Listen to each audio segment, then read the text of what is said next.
Hello, আসসালামু আলাইকুম everyone. আমি যে স্ট্যাকে চাকরি করি, আমার কি আজকে থেকে ২০ বছর পর চাকরি থাকবে? এই প্রশ্নটা অনেকের মাথায় ঘুরে, যেহেতু অলওয়েজ নতুন নতুন প্রোগ্রামিং ল্যাঙ্গুয়েজ আসে। যেমন একটা সময় শুধু পিএইচপি মার্কেটে ছিল, জাভা মার্কেটে ছিল, এখন গোল্যাং, কটলিন, সুইফট অনেক কিছু আসতেছে, সো অনেকেই ভয়টা পায়। সো এটার দুইটা অ্যান্সার আমার মাথায় আসছে। এই অ্যান্সারটা mainly person to person vary করবে, সবার জন্য অ্যান্সার সেম না। প্রথমে আমি আপনাকে আস্ক করব, আপনি কীরকম মানুষ? আপনি কি শুধু টাকার জন্য চাকরি করেন, মানে আপনার একটা ফ্যামিলিকে ফিড করাইতে হয়? এটা যদি আপনার অনলি রিজন হয়ে থাকে সফটওয়্যার ইঞ্জিনিয়ারিং জব করার, তাইলে আপনার স্ট্যাক পাল্টানোর দরকার নাই। মার্কেটে নেক্সট 20 ইয়ারেও আমার মনে হয় না পাইথন বা জাভা বা ডট নেট কোনোটার চাকরি একদম জিরোতে নামবে। হ্যাঁ, চাকরি কমবে। একটা সময় জাভা ছাড়া মানুষ কিছুই বুঝতো না, এখন হয়তো জাভার বাদে অন্যান্য স্ট্যাকেও অ্যাপ্লিকেশন বানানো হচ্ছে, বাট যেসব এক্সিস্টিং লেগাসি অ্যাপ অলরেডি জাভায় চলতেছে, তারা হয়তো সব ক্লায়েন্ট মাইগ্রেট করবে না নতুন নতুন ল্যাঙ্গুয়েজে। There will always be thousands of legacy applications where companies will need people to maintain for the maintenance works, for the bug fixes, ছোট হেল্প লাগবে, হেল্প করা লাগবে। সো হ্যাঁ, আপনি যদি শুধুমাত্র ফ্যামিলি চালাইতে চান বা শুধুমাত্র ইনকাম করতে চান, তাইলে নতুন স্ট্যাক শেখার কোনো দরকার নাই। I hope PHP, Java, dot net এগুলা দিয়ে একটা লাইফ পার করা পসিবল।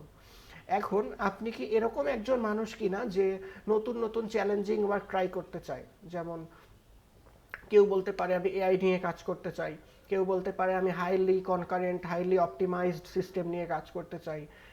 তখন আপনার স্ট্যাক পাল্টাইতেই হবে, সেখানে আর নিজের উপরে বায়াস থাকলে হবে না। এটা কিভাবে?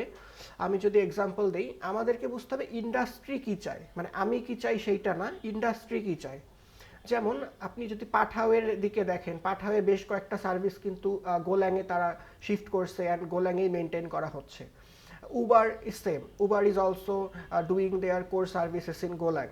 এরকম আপনি বড় বড় কোম্পানিতে যদি নোটিস করেন, একটা প্যাটার্ন দেখবেন, তারা বিভিন্ন প্যারাডাইমের জন্য বিভিন্ন স্ট্যাককে প্রিফার করে।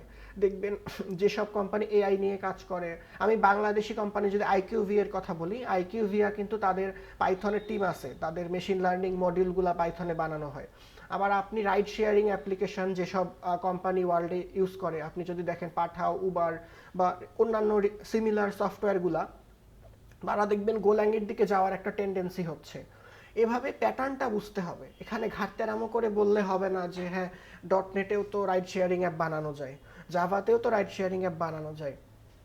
ভাই, বানানো যায় সেটা একটা ডিফারেন্ট টপিক, বাট ইন্ডাস্ট্রি কি অ্যাডপ্ট করতেছে সেইটা আরেকটা ডিফারেন্ট টপিক। বানানো গেলেই হবে না। যেমন মার্কেটে একটা যখনই কোনো সিইও, যখনই কোনো টেক পিপল একটা চিন্তা করে আমি একটা very highly concurrent and optimised system বানাবো, সেখানে হাজার হাজার বিলিয়ন বিলিয়ন ইউজার রিকোয়েস্ট করবে, যেমন সেটা পাঠা উবারের মতো অ্যাপ্লিকেশন, তারা কিন্তু ডেফিনেটলি গোল্যাং কনসিডার করতেছে। সো আপনি ঘাটতারামি করে বললে হবে না যে না, ডট নেটেও বানানো যায়, জাভাতেও বানানো যায়। সো আমাকে বুঝতে হবে আমি কি চাই, সেটা ফ্যাক্ট না, ইন্ডাস্ট্রি কি চাই। আপনার যদি লাইফে এআই এক্সপ্লোর করার ইচ্ছা থাকে, ডেটা সায়েন্স, পাইথন, আপনাকে সেসব টেক কোম্পানিতে পাইথনে মুভ করতেই হবে।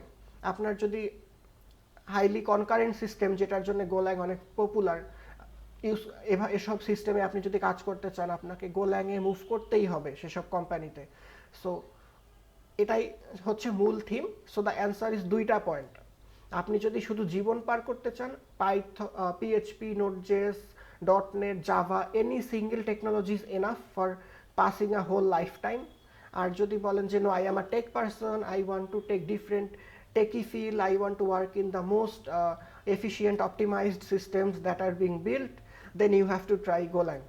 If you want to work in AI models, you have to try Python. So this is it. Thank you.